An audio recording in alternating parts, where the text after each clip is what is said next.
provavelmente entrará na sua chapa e estará com você. Sim. União Brasil em São Paulo é capitaneado pelo Milton Leite, que é vereador há 6 mandatos, já foi presidente da Câmara 3 vezes e teve um problema jurídico que ele ainda está respondendo nos últimos tempos. Combina esse seu discurso de outsider, de revolta com a categoria política, com a entrada de um político deste na sua chapa? Até hoje eu não tive, dei um encontro pessoal com ele, com o Milton Leite. Agora, o cara que está 6 mandatos, igual você disse, já foi presidente da Câmara, tem toda essa influência, dificilmente ele não vai responder alguma coisa aí, né? É difícil você achar, até te desafio a achar um político que não esteja enfrentando algum tipo de processo.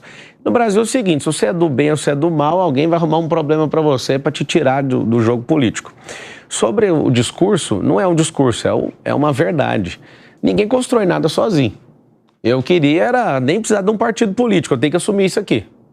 Eu queria que tivesse uma forma de ser político sem ter que baixar a cervical para um partido político. Agora, nós temos um jogo, um sistema que funciona há 500 anos. Só um romancista para acreditar que alguém vai conseguir governar a cidade de São Paulo sozinho. Eu nunca imaginei isso. Eu espero que você também não imagine. Mas a interpelação é muito boa. Queria só que os jesuítas que tiveram na fundação dessa cidade em 1554, no dia 25 de janeiro, pudessem fazer parte do meu governo. Os 13 que fizeram oração abençoando a cidade lá na Sé. Só que eles não estão aí na política, a gente vai ter que engolir algumas pessoas. Algumas pessoas precisam estar. Se não tiver também, eles mesmos convocam uma legião de pessoas, né, em alguns órgãos públicos para derrubar a sua viabilidade. Então, a política não é um romance. Né? Se você perguntar para mim quem que você prefere, eu prefiro gente da minha confiança, que eu construí confiança ao longo de muitos anos. Mas a política não funciona assim. Nós temos um poder tripartido e se você não souber dialogar, vai ser igual ao Bolsonaro. Bolsonaro tinha das melhores intenções, quis fechar e falar, vamos criar um sistema puritano e não vamos dar cargo para ninguém, ou a gente já sabe o resultado. A gente aprendeu bem, é uma dor muito, muito profunda para a sociedade que a gente está vivendo. Tem gente que não sara até hoje emocionalmente por causa da saída do Bolsonaro. Eu estava no CEPAC ontem, os últimos 2 dias, eu vejo as pessoas gritando, volta Bolsonaro. Só que o Bolsonaro, o sistema ficou contra ele. A grande verdade é, se isso aqui fosse um romance, ninguém serviria dos políticos. Meu desejo pessoal, tá? Eu não sei ao certo se isso é real, mas ele não é candidato, o Milton, né? A pré-candidata a vereador... O vereador, ele disse que não. Não, então, pelo que eu imagino, ele não seja. Então, assim, o que eu quero é renovação. Então, se você trouxe ele como uma figura negativa... Pelo que eu estou sabendo, ele nem vai ser pré-candidato e nem vai viabilizar isso aí nessa eleição. Deve ter construído um legado muito grande na política, eu acho que agora ele deve virar um articulador, ele que é o presidente estadual do partido, do União. Eu até hoje não falei com ele pessoalmente, já jantei algumas vezes com o Caiado, com a CM, com o Rueda, eu falo praticamente todo dia. A gente percebe que vai ter uma reviravolta nessa política. O Partido União é um partido que quer protagonismo, eles estão atrás disso e eles perceberam que eu sou um protagonista, apesar de ter sido eleito aí na última eleição para deputado federal. Kim Kataguiri agora na relação de prefeitos, possíveis prefeitos para as capitais, né? É assim, não é criando animosidade com ele nunca foi candidato. Né? A gente tem que aprender a fazer uma leitura, é uma esperança, o partido dá essa esperança, inclusive dá para a Tabata também. A Tabata não é uma candidata real, ela está ali para ser um para-choque do Boulos. E se ela conseguir garantir isso, porque a democracia é simples, é o governo popular. Se a pessoa não tiver popularidade mínima, viabilidade mínima, ela não vai disputar. Então é mais um sonho de uma pessoa. Então deve ter hoje 20 pessoas que querem ser vice na nossa chapa. Só que aí é mais o sonho da pessoa do que sobre viabilidade. Inclusive, outra coisa, um sonho do Bolsonaro, que é colocar o Coronel Mello, eu faço a aposta que vocês quiserem aqui, só faz aí a ficha que eu já assino e pago o que vocês pedirem. O Mello não vai ser vice do Nunes, não traz um voto, pelo contrário, tem constrangido o Nunes nas comunidades, e isso é uma granada que o Bolsonaro pôs na mão dele e soltou o pino, ele não sabe o que fazer. Bom, vamos continuar aqui. Eu tenho uma pergunta agora da Dora Kramer, lá do Rio de Janeiro. Chega aí, Dora. Boa noite. Quando o senhor lançou sua candidatura, imagino que a sua expectativa fosse de ter o apoio do ex-presidente Jair Bolsonaro. Isso não aconteceu. Mas o senhor acha que ainda pode vir a acontecer no decorrer da campanha? Dora, obrigado pela pergunta, mas não era a minha expectativa, nunca fiz pedido sobre isso. Inclusive, quando eu almocei com ele aí por volta de umas 2 horas em Brasília, o deputado que estava com ele falava, mas e aí, o que você quer do presidente? Eu falei, nada. Eu vim aqui para você fechar sua aliança mesmo com o Nunes, e foi bem interessante que ele acabou me usando ali, eu fiquei muito satisfeito com isso. Ele criou uma explosão no meu nome e ajudou a disseminar rapidamente ali que eu estava na disputa. Fui usado com muito prazer. Ele conseguiu forçar o Nunes para falar que vai, mas eu duvido que vai ainda. Assim, eu nunca tive um cargo político, né? Nunca fui funcionário público, mas eu estou envolvido com política há anos. Então, eu sinto o cheiro desses movimentos. Agora, o Bolsonaro, ele falou diversas vezes para mim no almoço o seguinte... Eu não posso falar, na verdade. Eu lembrei que ele pediu para não falar. Ele pediu o off, você já está soltando. Ele pediu, vocês são tão agradáveis aqui, não parece ninguém inimigo aqui por enquanto, né? Por enquanto. Por enquanto. Então, eu ia falar aqui como se eu estivesse lá em casa. Ele pediu para não falar, mas ele reforçou algumas vezes sobre isso. Agora, eu falando da minha boca, naturalmente que essa eleição vai cair no meu colo. Eu vi até que você fez uma postagem mostrando a medalha que você ganhou do ex-presidente, né? Essa medalha que ele distribuiu, inclusive o Segre ganhou também. E vi que você fez questão de dar uma provocada ali no outro pré-candidato que está, né, concorrendo à reeleição. Não, ele ligou desesperado atrás do Bolsonaro, eu quero uma medalha. Dizendo que você ganhou a medalha, mas ele não. Então, quem que recebeu de fato o apoio?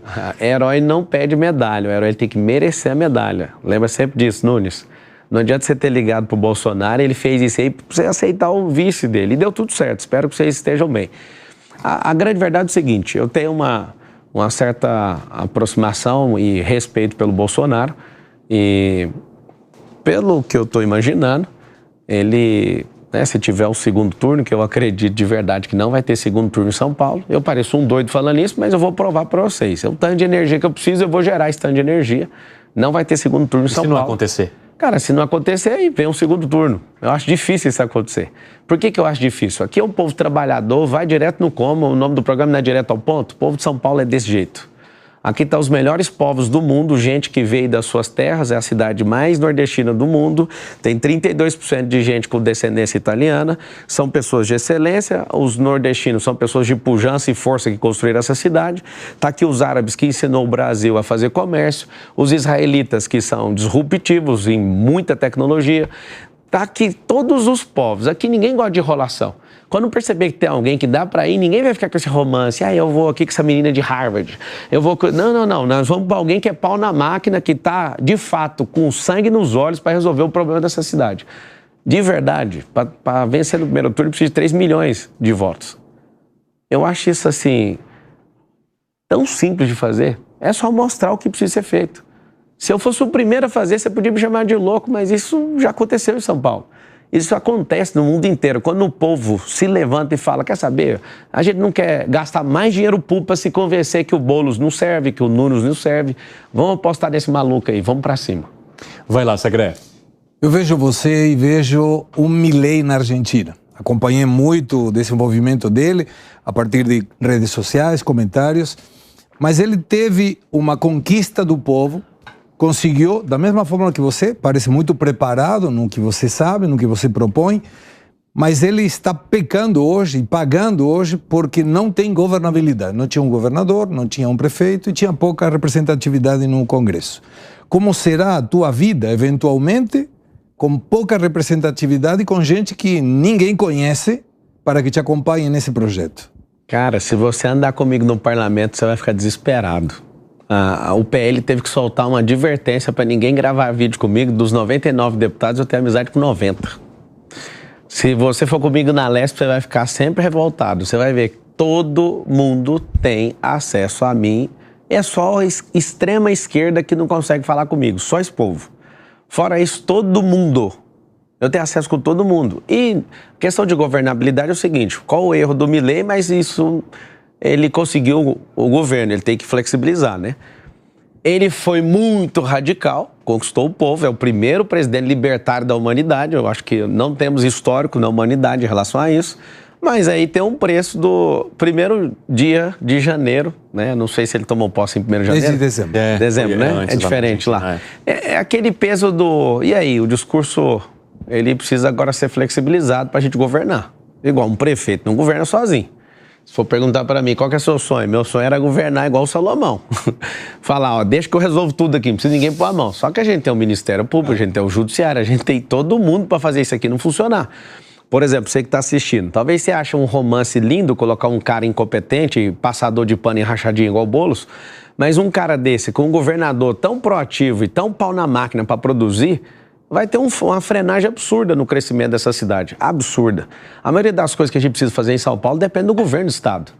Não, nós vamos limpar o Rio. Então a gente precisa da Sabesp, governo do estado. Não, eu quero terminar aos 44 quilômetros do Rodoanel Norte. Eu sobrevoei lá e fiquei horrorizado. Já gastou mais de 5 bilhões com aquele negócio ali e não sai do lugar. Para você que é paulistano e às vezes não tem notícia disso, o Rodoanel Mário Covas, ele tem 177 quilômetros. E a região norte, que tem 44 quilômetros, não sai do lugar. Não tem uma máquina lá. E aí, de novo, tá dentro da cidade de São Paulo, aquilo ali fluindo. Imagina a liberação de trânsito que aconteceu aqui no centro dessa cidade, né? Essa marginal ia destravar, Pinheiros ia destravar. Só que acho que as pessoas não ficam indignadas, mas muita coisa depende do governo do estado. Então, assim, se você começar a olhar, não, então eu vou votar no Nunes, vai votar no Nunes, vai continuar tudo do jeito que tá, ele já provou que é desse jeito que dá para fazer. O cara que tá tocando na prefeitura hoje já provou do jeito que... Vamos fazer as contas. Se tá do jeito que tá, então fica com isso aí. Não, eu quero acreditar que o Boulos vai invadir, até a Jovem Pan vai invadir tudo. Pelo amor de Deus. Esse cara não cuida nem da vida dele, e posso provar. Deixa isso pra lá, isso é uma aventura, isso é um romance, não funciona em lugar nenhum. Coloca alguém que é apaixonado em gente, é bom de gestão, é bom de social, é bom de relacionamento. Política é relacionamento.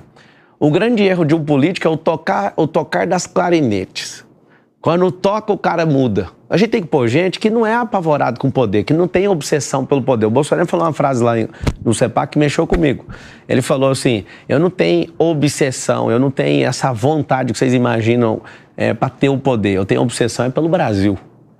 E tem crescido dentro de mim uma paixão de verdade. Eu acredito que a gente consegue mudar nosso povo através da mudança de mentalidade. 3 coisas que a gente precisa no Brasil urgente e nós vamos começar através de São Paulo. Virtualização, senão a gente vai perder os empregos. A nação que não perceber isso. E por que eu tô animado? Para mim, tá? É mais tesão, desculpa usar essa palavra. Para mim, o tesão de ser prefeito de São Paulo é maior do que ser presidente do Brasil. O presidente do Brasil consegue fazer menos, porque se São Paulo prova que dá para fazer, qualquer outra cidade dá conta de fazer. Então, assim, você imagina a gente virtualizando a mentalidade desse povo, né? Virtualizando as empresas e tudo. Imagina um Estado completamente moderno e eficiente. Se a gente aposta na empresarização, vai ter um secretariado só disso. A gente tem que continuar abrindo muita empresa para gerar emprego, renda e aumentar a pressão da economia, para diminuição da inflação. E a gente precisa de quê? A gente precisa de fazer com que tenha um ensino para que as empresas não fechem. As empresas, quando abrem, aí você pode contar até 3 anos, mais de 80% delas fecham. Ou seja, a gente não tem cultura de empresarização. Esse termo é um neologismo que eu criei, empresarização, porque a gente não aprende isso na escola, não aprende isso na faculdade, nem na faculdade de administração a gente aprende sobre empresa, aprende a ser supervisor de uma empresa diferente. A gente tem que aprender isso desde pequeno. Nossa, eu fico imaginando eu prefeito em 2025 ensinando todos os seus filhos sobre empresarização, desde pequeno, colocando isso na cabeça deles. Agora, Marçal, não parece incoerente você falar que não busca poder ao fazer a comparação justamente com a sua vida privada, né, sobre a quantidade de empresas que você toca, sobre as vontades que você tem de construir um dos maiores prédios. Isso, de certa forma, também não é buscar o poder? Ou não, no teu ponto de vista? Não é meu ponto de vista, é a base lógica natural. Tem 2 tipos de poder, o poder verbo e o substantivo. Uhum. O que é o poder verbo? A pessoa falar assim, ó, eu posso fazer. Eu posso ir numa favela que eu fui lá na Vila União. Se vocês não quiserem que eu seja político, eu vou deixar uma coisa aqui registrada. Se não quer que eu vire político, toda favela que eu pisar o pé, eu vou resolver de qualquer jeito. Vila União, fui lá, fui conhecendo cada uma das pessoas, Dona Flor, Dona Maria, aquelas mulheres que quando eu fui vendo, eu falei assim, eu não consigo dormir em paz nunca mais se eu não ajudar esse povo.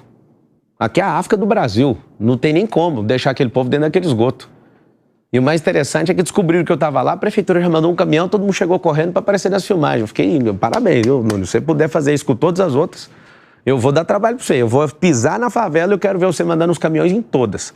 O que acontece? Eu sei que eu posso ajudar. Como é que resolve questão de favela, que é diferente de periferia? Ali é com mutirão. E ali é com voluntariado. E o poder público, ele não pode fazer tudo o que a gente quer, mas ele pode ajudar em tudo. O poder público não dá conta de tirar todo mundo da rua, mas pode apoiar e fazer com que isso aconteça, viabilizar isso. O poder substantivo é eu tenho o poder, eu consegui fazer, tem a ver com o resultado.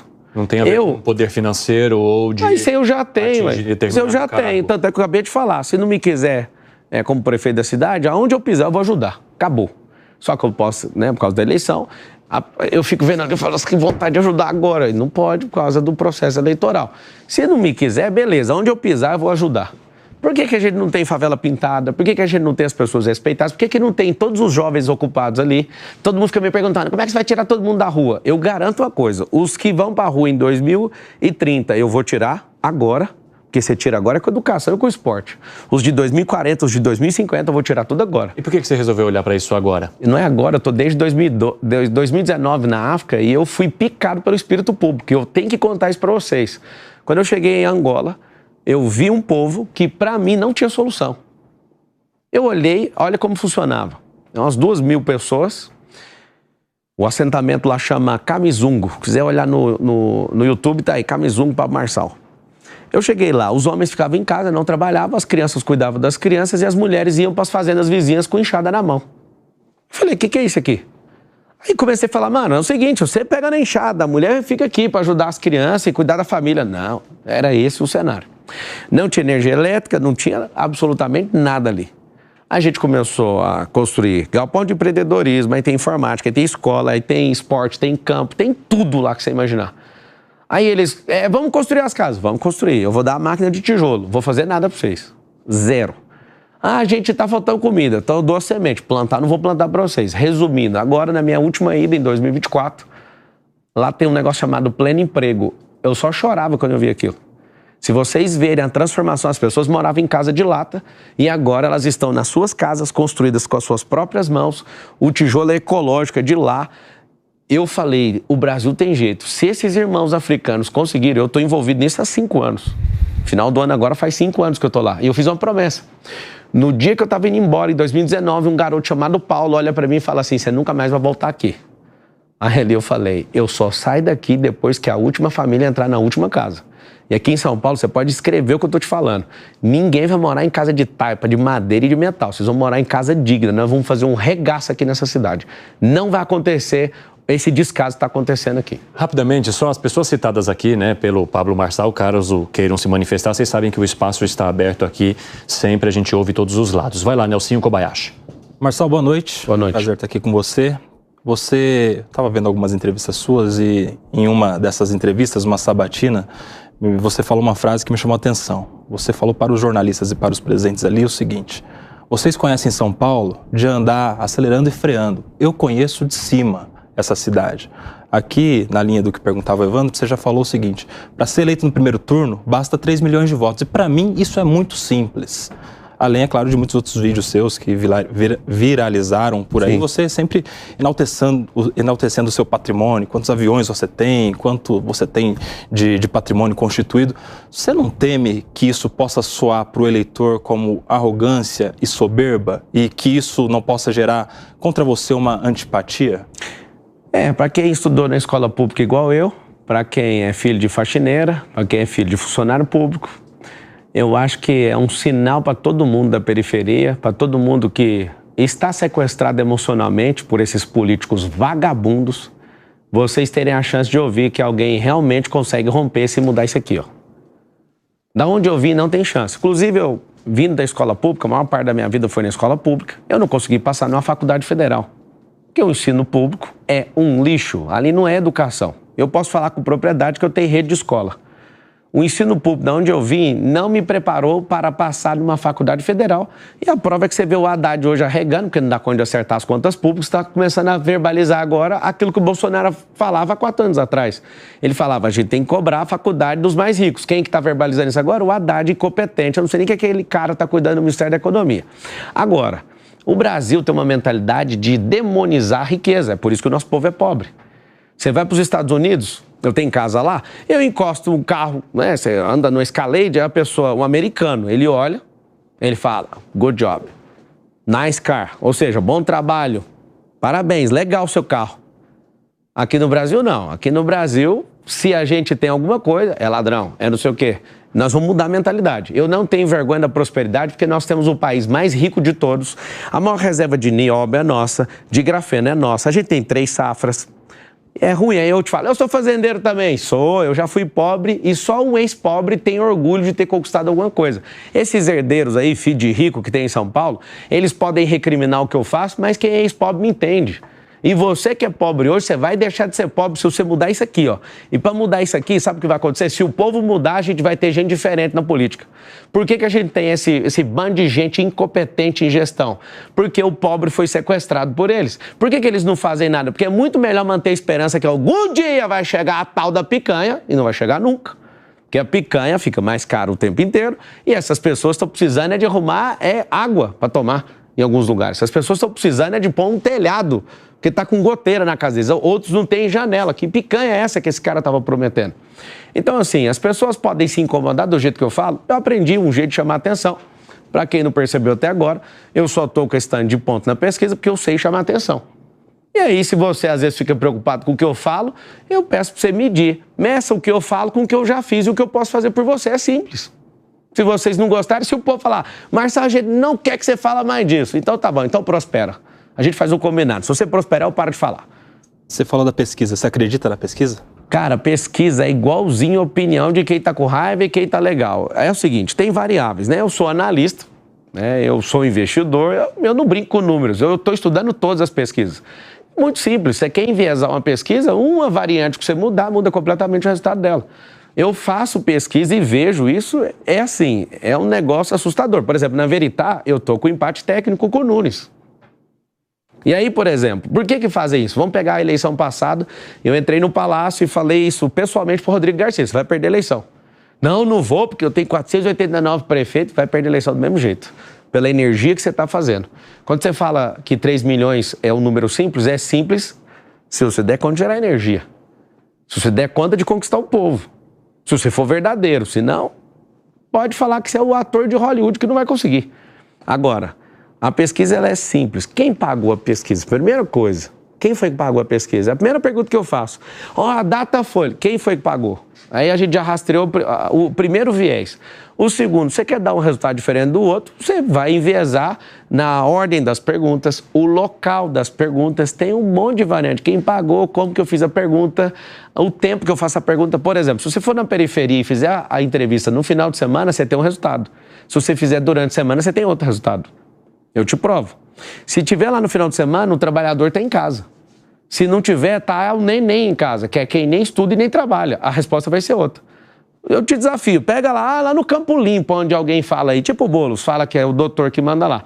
Você vai lá durante a semana, o resultado é um. Você vai no final de semana, é outro. Manda ele pagar uma entrevista lá durante o final de semana. Quem trabalha, se confia nesse caboclo? Não confia. Então, sim, a pesquisa é legal? É legal. A gente gosta dela, eu gosto de ficar zoando os outros com a pesquisa. Eu não paro para olhar e não levo a sério o meu número, porque eu sei o número que eu tô. Eu não posso falar porque eu não registrei a que eu fiz. Exatamente. É bem interessante. Vamos lá, por favor, Monteiro. Ô Pablo, o Brasil falta projetos. Projetos de país, projeto de cidade, mas também tem um elemento ético importante. As pessoas têm que conseguir divergir respeitosamente para criar convergência naquilo que une toda a sociedade. E você foi pauta da imprensa em 2 ataques à candidata Tabata Amaral. O primeiro, ao falar que ela não seria uma boa prefeita porque ela não era mãe e não tinha família. O segundo, você trouxe para o debate político algo muito ruim, né? Você colocou o suicídio do pai dela e deu a entender que ela teria sido responsável pelo suicídio do pai. Você acha que isso é elevar o debate político? Você acha que as pessoas que olham para você e olham para todos esses fatos conseguem identificar você como candidato que conseguiria levantar a moral, levantar a qualidade do debate político no Brasil? Você se arrepende dessas manifestações contra a Tabata? Não, a manifestação não foi contra ela, não. É porque é o seguinte, eu fiz aquele vídeo com as cartas marcadas e para mim ela não é candidata. Ela quer ser a mulher que representa as mulheres, mas ela não passa de uma garota que está amadurecendo e todo mundo vai amadurecer um dia, eu entendo. Isso doeu nela, doeu em você, doeu em todas as feministas, doeu em muita gente. Eu não desvalorizei ela por ela não ser mãe, eu não desvalorizei ela porque ela nunca empreendeu em nada, eu não desvalorizei ela porque ela não é casada, não desvalorizei em nada disso, eu só falei a verdade. Agora existe um viés, principalmente de vocês da mídia, de pegar isso e falar, ele é misógino. Não, só estou falando, ela é uma menina ainda. Isso é ilegítimo, chamar alguém de menina, de imatura? Não, ela vai amadurecer. Assim como você me cobrou no início da entrevista, você não tem experiência política, ou seja, quem tem entrou um dia. Então, é a parte boa e a parte ruim. A parte boa é que eu não tenho esquema com ninguém, vou chegar metendo o pé na canela, e quem é cheio de experiência política está amarrado em 300 acordos e por isso que o dinheiro não chega na mão das pessoas. Agora, falar a verdade é um problema, é só parar de falar a verdade.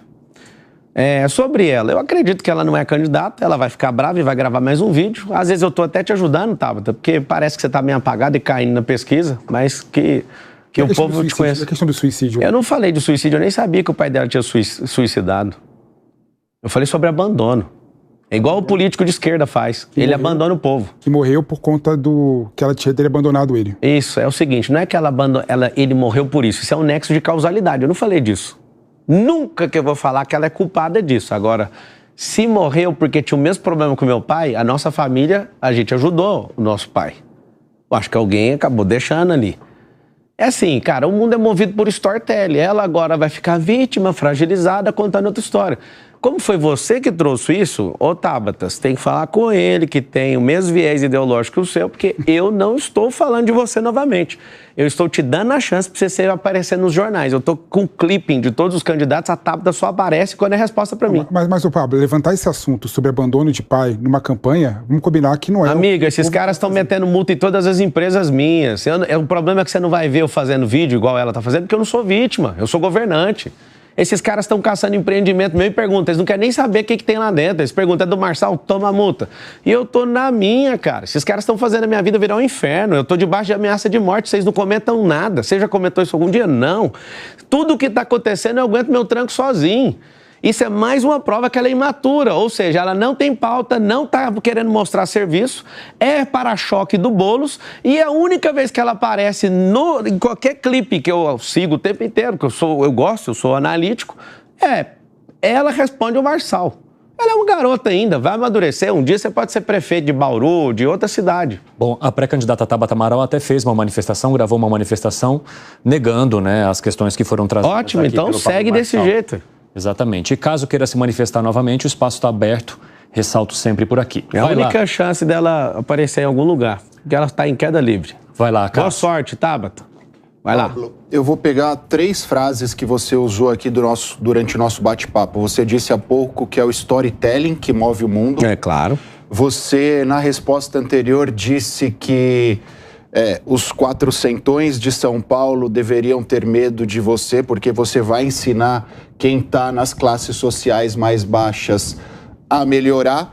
E você, algumas semanas atrás, fez críticas ao presidente Bolsonaro quando ele declarou apoio ao Nunes. E agora, no começo da nossa entrevista... Verbaliza a crítica, por favor. Você falou que não precisaria nem do Lula, nem do Bolsonaro. Nenhuma dessas... Você é advogado, eu não fiz nenhuma dessas declarações. Está na mídia... Não. Está na mídia é o seguinte, você está culpando alguém. Verbaliza a declaração que eu vou responder. Vai lá, verbaliza. Exatamente Ipsis literis, por favor. Exatamente essa. Qual foi?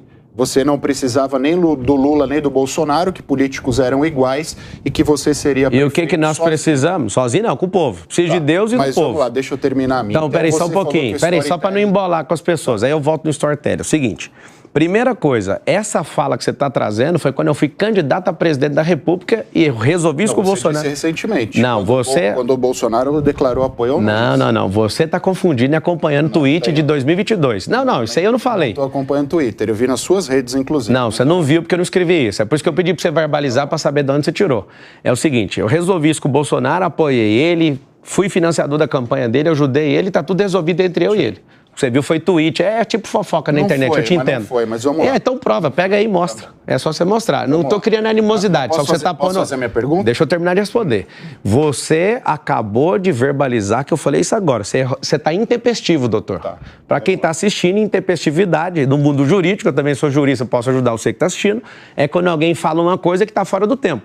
Isso aconteceu em 2022. Resolvi isso com o Bolsonaro e não disse nada disso. Sobre ganhar uma eleição, quem ganha sempre é o povo e não é o candidato. Então vamos lá, vamos terminar a primeira resposta, a gente volta no Storytelling, você complementa a pergunta. O que nós precisamos entender é muito simples. Quem ganha é o povo. 63% das pessoas declaram aqui na cidade de São Paulo que não vão seguir orientação de padrinho político. Se essa pesquisa estiver certa, eu estou certo. É o seguinte, o Bolsonaro, ele não tem essa paixão e nem o movimento bolsonarista tem essa paixão com o Nunes. Isso é amarração eleitoral municipal, que é a mais perigosa de todas. Gente que é de direita apoia PT em alguns lugares no Nordeste por conta de conveniência e a gente entende. Agora, de quem que eu preciso? Eu preciso do povo. Muito simples. A Kramer acabou de falar, você tinha uma expectativa. Não, é ela que tinha expectativa e ela que fez essa pergunta. Eu não tinha essa expectativa. Não falei isso pro Bolsonaro e não falei isso para ninguém. Fui lá, peguei alguns conselhos dele, 3 conselhos, ele me deu 3, eu já executei 1 e estou terminando de executar o 2. E se der certo eu executar o 3º, a gente vai vencer a eleição. Então assim, meu irmão, cuidado com essa verbalização, porque ela foi intempestiva. Ela aconteceu, meia verdade o nome disso aí. O público pode acessar. Não, o público não pode acessar não, você que tem que provar. Até sugiro você pôr seu Instagram, provar e eu vou lá e comento. Nossa, me desculpa, você tá certo, eu não verbalizei isso. Vamos lá. Você a outra sobre o storytelling. Não, é que eu não falei. Você falou que o storytelling move o mundo. Claro. 3 ponderações suas. Em determinado momento você disse que São Paulo tem alguns 400ões, não foi esse o termo, mas foi o que você... Faz o favor de, quando você abrir aspas, não colocar palavras na minha boca. Não falei isso aí. A terceira coisa que você está fazendo. Não, tudo bem. Não tá bem. Quando você verbaliza... Não, só um pouquinho. Bem. Como é que você chama, doutor? Cássio, deixa eu te explicar uma coisa. Quando você abrir aspas sobre uma pessoa... Sim. Você jamais verbaliza em verdade. Então você não disse falei que São Paulo 400. tem muito riquinho. Não foi o termo, mas que São Paulo tem muito Eu riquinho. também não falei riquinho. Se você quiser verbalizar a minha fala, você vai falar o jeito que eu falei. Ou então você fala, eu na minha axiologia acho que você falou isso. Não é axiologia. Quem fala a palavra. Verbaliza a palavra. O termo, mas então se não lembra, pergunta direito. Não abra aspas. Fala a sua cabeça. O storytelling move o mundo. É isso mesmo. Que você tem essa preocupação com essas pessoas pobres, numa evidente insinuação, colocando elas contra os ricos de São Paulo. Que foi uma tática histórica do PT. Não é uma forma... É isso que eu estou dizendo. Por isso que eu estranhei, por isso que me marcou. Agora sim. Foi historicamente uma tática do PT. Agora sim, você está falando, está falando da sua impressão emocional. Deixa eu terminar. Deixa ele concluir, senão vocês vão ficar discutindo. Não e as é usar que ouvem pela rádio não conseguem compreender. Não é usar o storytelling para cravar uma bandeira contra ideais, eventualmente, aos quais você é contrário? Vamos lá, então. Agora você... É porque, assim, a gente ia criar uma animosidade porque você abriu aspas e inventou palavras que eu não falei. E rapidamente, eu acho que você está mencionando a entrevista que ele deu no dia 6 de junho para o UOL. Porque lá na entrevista eu não falei essas palavras, 400, ele está inventando. Não, estou falando de agora. Não, os 400 você mencionou agora. Vamos lá, então. Nessa entrevista você mencionou o seguinte, não fui buscar apoio do Bolsonaro, não pedi nada a ele. Mesmo, eu falei isso aqui hoje. Conheço o capitão e ele não gosta que as pessoas lhe peçam nada. Ele é um cara que tem repulsa a isso. Não fui lá fazer nenhum pedido, saí de lá com a cabeça erguida. Almocei com ele, passamos umas 2 horas juntos. Eu nunca jamais fui lá para lhe pedir apoio. 0. Não fui pedir medalha. Foi ele quem me deu e fiquei muito honrado. Fui pedir conselho. É essa entrevista que você está mencionando, Acácio? Não, mas foi concedida no dia 6 de junho de 2024. É diferente, que é no segundo turno, caso vocês, né? Não fui atrás do apoio do Bolsonaro. A linha ideológica dele é contraditória do Nunes, que tem o partido amarrado com o PT. É isso. Ou seja, o que você leu não é o que ele falou. Essas foram as aspas, mas... mas o que você está falando é outra coisa e ele estava trazendo outra. Assim, vamos de forma republicana baixar aqui a energia. Só peço para todas as vezes que você direcionar a palavra abrindo aspas com o meu nome, não inventar coisas. Só isso. Eu usei um termo, não exatamente o termo seu. Mas você fez a ponderação nesse sentido. Por 3 vezes você fez isso. Mas vamos continuar o debate sobre o storytelling. Como que eu vou ficar contra os ricos se eu sou super rico? Super rico, para quem está assistindo, é a configuração de pessoas que têm mais de 30 milhões de dólares de patrimônio. Como que eu estou dizendo isso? Agora, vamos ensinar matematicamente que 86% de todos os herdeiros vão queimar a fortuna dos seus pais. E se você me assistir, eu não tenho problema nenhum. Você vai ver eu sempre falando isso. Agora, Governar para rico, rico não precisa de governo. O rico, ele precisa que ninguém atrapalhe ele. Eu deixei isso claro aqui, doutor, falei mais cedo. Agora, o que nós temos que fazer com nossa disposição política e máquina pública? Abençoar o pobre. Promover o pobre. Para quê? Para ele deixar de ser alguém que fica sendo enganado o tempo inteiro por políticos. É só isso. Não tem nada de colocar rico contra pobre. Isso é coisa da esquerda, ficar com essa bandeira. Doutor, você fez a pergunta, estou respondendo para o senhor. Eu não estou com essa bandeira. Mas às vezes você está me dando a oportunidade de tirar isso da cabeça de alguém. Eu não tenho essa bandeira. Quem divide o país é quem ideologicamente quer diminuir a potência da nação. Nós temos que abençoar o rico para ele continuar prosperando e ele falar assim, toma aqui mais emprego, para dar a chance para as pessoas terem acesso a isso e falar, deixa que eu resolvo. Eu também vou gerar emprego e fazer a maior escalada social que a gente já assistiu na história. Então é muito simples. De todo o meu coração, eu quero que você que está assistindo entenda. Nós não podemos colocar ninguém contra o outro, nós somos um só povo. Estava lá no CEPAC, o tanto de gente do Sul me agarrando, obrigado pelo que você fez no Sul. Não fiz sozinho. Mais de 2.000 pessoas estão nesse movimento que eu encabecei. Mas lembra de uma coisa, nós somos um só povo. Mas você parou lá em São Paulo. Mas a gente tinha que ter parado lá no Panamá, se você for brasileiro, e ajudar lá onde precisar. Então a grande verdade é que eu não sou a favor disso. Agora, o mundo sim é movido a storytelling. O Lula saiu da cadeia com storytelling, tirou o mandato do Deltan com storytelling, quase conseguiu tirar, se não tivesse um grupo forte político, o Moro, se não tivesse um grupo igual a União, ele tinha perdido o mandato dele de senador.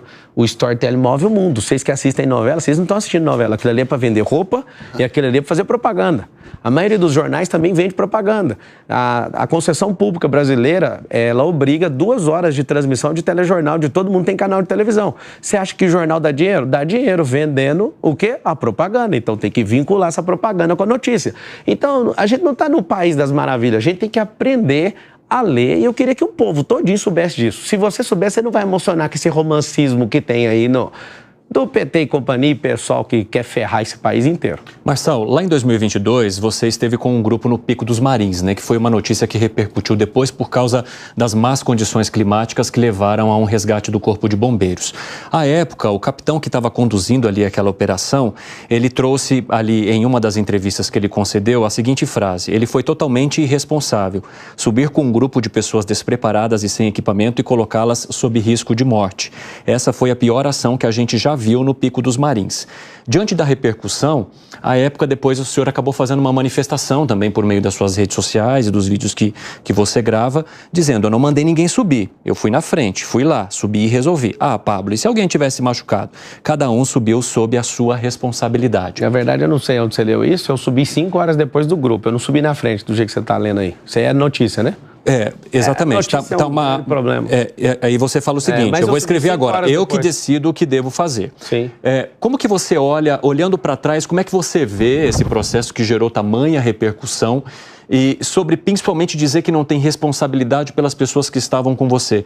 Como é que você pretende conduzir também esse diálogo a partir do momento em que, caso isso aconteça, você se torne responsável pelas pessoas ocupando um cargo público? A verdade é uma tremenda cagada subir a montanha com problema climático, né? Se a gente soubesse disso, a gente não teria subido. Só que no meio do caminho... Você se arrepende dessa ação? Claro, é só um tolo que não aprende. É só um Lula, Biden da Silva que não aprende com a coisa que erra. É só um povo que vota errado numa pessoa e não aprende, não é possível. É claro que foi uma tremenda cagada. Então, assim, se a pessoa aprende, ela tem que ter pelo menos humildade de falar, fez uma cagada e acabou. Agora, isso aí, cara, virou essa sensação toda porque foi comigo. Porque quando a gente desceu, ninguém falou nada, não ia virar nem notícia. Aí alguém do Corpo de Bombeiro olhou, o Marçal, esse é o problema. Tudo na vida que acontece com alguém que é famoso, ainda mais perseguido, meu Deus do céu, vira o auê. Ninguém machucou, ninguém arranhou, agradeço o Corpo de Bombeiro, foi uma grande cagada e tá tudo certo. Amadurecemos, crescemos, e você conhece o amadurecimento de alguém pelos erros que ela assume e não precisa repetir. Você não vai ver 2 picos do Marinho, você não vai ver nada disso. Eu entendo, né, que isso foi terrível, mas que, graças a Deus e o Corpo de Bombeiro, ninguém se machucou e não teve problema maior para ninguém. Vamos lá com mais uma pergunta da Dora Kramer agora. O presidente do PL, Valdemar Costa Neto, lançou no ar uma proposta de que o senhor retirasse a sua candidatura com a promessa de apoio para a disputa do Senado em 2026. O senhor rechaçou essa proposta. Eu gostaria de saber Como é que o senhor viu? Além de recusar, o que o senhor acha que teve ali do ponto de vista estratégico? Foi iniciativa própria ou foi uma encomenda? Dora, muito boa pergunta. Isso é desespero do Valdemar. Ele tem 1 ano e meio que eu quero entrar no PL. Ele queria que eu entrasse no PL, mas não para sair candidato a prefeito. Eu fiquei assistindo isso. Falei, o Salles está aí. E até para todo mundo de São Paulo entender, se o Salles tivesse candidato, marcando os 18 pontos que ele estava, pré-candidato ainda, né, nesse tempo, eu jamais, em hipótese nenhuma, entraria numa disputa dessa. Só que como eu vi o jeito que ele foi sacado, já percebi o movimento, que eu tenho esse faro de perceber no tônus vital da pessoa, que o Nunes, coitado, ele não tem tônus vital, o Nunes, ele é fraco, se eu não tivesse aqui, mesmo eu estando aqui, vocês vão ver o atropelo que ele vai tomar no debate. E o sonho dele é mover os pauzinhos para eu não estar no debate. O sonho de todo mundo, você vai ver o que vai acontecer. Só que aí é o seguinte, como sacaram o Nunes, e eu já sei como é que funciona essa eleição municipal, a eleição municipal, para todo mundo entender o jogo aqui do jeito que é, ela é decidida até pela cabeça do cara que vai ser o próximo presidente do Senado. Então, eu estou articulando com tantos partidos e algumas pessoas, eu quero ir com você, mas aí eu vou perder o partido tal lá no Maranhão, que o outro no que... É uma eleição muito perigosa, muito perigosa. E aí o que acontece? Como eu percebi, eu vi que o Bolsonaro estava de mãos amarradas, porque o Valdemar fez essas conjecturas, né, para ter a pressão, para segurar aí na mão do Nunes e ver se levanta esse defunto aí. E aí o que aconteceu? Como eu não sou do PL, ele, né, me tirou essa oportunidade de estar lá, eu falei, então eu vou caçar um buraco para entrar aqui. Entrei na última hora no PRTB, e no PRTB conquistei o partido, estou 100% com todo mundo. Aí agora o que é a preocupação do Valdemar? Ofereceu o Senado. Alô lá, ó, tá aqui, ó, Marçal, você pode vir, a segunda vaga de Senado a gente vai te apoiar. Eu não sou do Legislativo e não vou mexer com o Legislativo. Disputei o Legislativo porque tomaram a minha candidatura de presidente da República, fui eleito, agradeço os 243 mil votos que eu recebi e vou vingar esses votos agora na Prefeitura de São Paulo. Vocês não perderam o voto de vocês, tá? A fúria que colocaram dentro do meu coração, eu vou responder servindo o povo. Agora, o Valdemar, ele oferece a presidente da República para mim, depois que passar a era do Bolsonaro. Ele quer oferecer tudo para mim para eu desistir da prefeitura. Valdemar, o que tem nessa prefeitura? Tem vários empresários. Marçal, deixa eu te falar, você é um cara bom, cara, nós vamos te perseguir, não mexe com isso. O que tem nessa prefeitura que vocês estão com tanto medo? O que é que tem nessa prefeitura que vocês estão desesperados? Essa é a pergunta que eu e o povo estão fazendo. São 111 bilhões de reais que já estão comprometidos? Gente, deixa eu explicar uma coisa para vocês. O Essá de Queiroz fala uma frase, falava, né? Mas ela nunca mais vai ser desligada na eternidade. Político e frauda deve ser trocado pelos mesmos motivos. Não tenha político de estimação. Por favor, se você está satisfeito do jeito que está, digite o passado. Se você quer mudar para o futuro, você já sabe, tem que ser alguém que tem pujança, que está querendo fazer. E é o problema que a gente não vê em nenhum. Vamos lá, Segré e depois o Monteiro. Perfeito. Você foi pré-candidato ou candidato a presidente. Sim. Em 2022 não conseguiu completar a candidatura ou não sei exatamente. Foi derrubado pelo partido, Lula sitiou o partido e derrubou o partido. Tá. Em 2000 foi logo depois candidato a legislativo. Venceu as eleições. Venceu e faltando cassaram. 13 dias. Deputado federal. Não, derrubaram o partido aqui do estado. Tá, então tem alguma... Eu tirei vaga do PT. Algum movimento aí político que com certeza você aprendeu nessas duas experiências. Isso não vai acontecer de novo. Mas agora você mencionou, você entrou no PRTB. PRTB. E o candidato até agora, até então, até a tua entrada, era o Pablo Kelmon. Sim. O que aconteceu no meio? Suposto, né? Não, é uma situação que eles estavam ali, elucubrando e tudo. Nunca tive pessoalmente com o Kelmon. E até convido o Kelmon, já que ele está no partido e não dá para mudar, que ele saia vereador. Não te diminuindo, tá, ô padre? Longe disso, você disputou igual eu a presidência. Tomaram a minha oportunidade, eu fui lá e virei deputado. Eu tô te falando com humildade, eu acho que você pode ser um dos mais votados dessa cidade, se você sair aí pré-candidato a vereador. Conta com o meu apoio, não tem animosidade da minha parte, nunca troquei ideia, nunca pedi nada disso, né? Como foi de última hora a entrada, tá muito nítido, né? Que se fosse para olhar para a pesquisa, eu venceria o padre Kelmon com tranquilidade, que ele chegou a marcar ponta e parece, na pesquisa anterior, não chegou nem a 10% do que eu tô. E qual o teu aprendizado nessas duas experiências que não deram certo? Nisso aí não vai acontecer de novo, não. Ok. Tem que estar muito bem calçado, tem que ter influência. O nosso corpo jurídico que está sendo formado é um absurdo. A gente está formando um corpo jurídico aí de nível de presidência da República, porque... cara, eu fiquei 5 anos na academia de Direito, mas o direito é um pouquinho diferente do que todo mundo imagina. É até aí que eu posso falar. Vamos lá então, Monteiro. Ô Pablo, no teu discurso, eu vejo você primeiro maldizendo a tal polarização. Você se coloca contra a polarização. Até que você colocou que o Nunes e o Boulos seria a reprodução da polarização em nível federal. E às vezes eu acho que você quer romper essa bolha da polarização. Mas ao mesmo tempo, eu sinto você preso à ideia da direita e esquerda. Estava no CEPAL esse fim de semana. CEPAC esse fim de semana. Estava... critica abertamente o PT, o PSOL. Não, o PT não precisa nem... Mas eu sinto, Pablo, eu sinto que várias... Assim, uma das características que eu acho interessante na sua pré-candidatura é exatamente o fato de você poder mostrar algo novo. E às vezes eu acho que o teu discurso até parece um discurso, de certa forma, de alguém da esquerda contemporânea. Por exemplo, o capitalismo popular estava no Brás e falava que queria dar instrumentos para aquelas pessoas do Brás se emanciparem. Então eu acho que o teu discurso, às vezes, é um discurso que foge à polarização, ao mesmo tempo vejo você fugindo para dentro da polarização. Até porque todo mundo sabe que você representa mais o espírito bolsonarista do que o Nunes. Até por conta que o Segré colocou aqui, que você é outsider, assim como o Bolsonaro foi em 2018, assim como Milei, assim como Trump. Então, às vezes, eu acho que você quer se apegar na polarização e, ao mesmo tempo, você quer fugir da polarização. O que você acha? Você é o quê? Você é pró-polarização? Quer pegar quer capitanear essas ideias da direita? Estava no CEPAC, né? Ou você quer colocar algo novo na mesa? Cara, na verdade eu sou governalista, mas como é que eu vou explicar pro povo se eu não tenho poder? O poder político. Então eu nem vou mais trocar nesse assunto, porque até eu explicar isso, acabou a eleição. Tem um socialista que acredita que o mundo vai ser mais legal se todo mundo for miserável. Essa é a grande verdade e foi provado em alguns lugares e morreram 200 milhões de pessoas ao longo da história e quem acreditou nessa conversa fiada. Tem um lado dos capitalistas que só tem como 2% governar a terra. E aí eu percebo, esse povo tem coração? Não, o nome é capitalismo. Querer aliviar o lado do capitalismo, chamando ele de capitalismo social, nunca vi.